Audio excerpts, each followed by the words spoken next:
Recording studio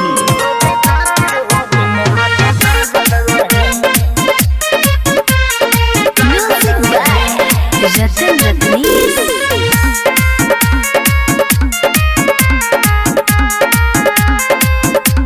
बढ़ी चढ़ी जन बोलाए बाबू अपनी जमनिया पर रखह काबू।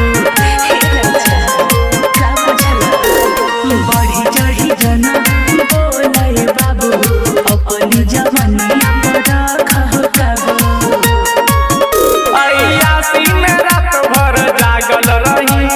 अच्छा सुन ढोड़ी रात दिन पागल रही खातिर हो दिन रात जागल अरे तो हम का करी। ढोड़ी रात दिन पागल रही खातिर हो दिन रात जागल रही। अरे चला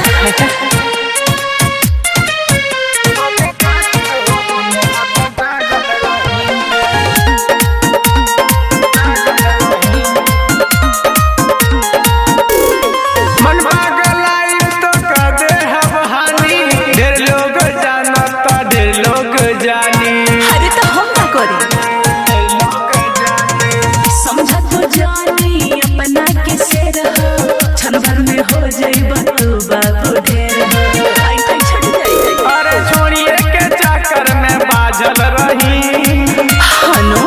सुन ढोड़ी रात दिन पागल रही धोखे खातिर हो दिन रात जागल रही।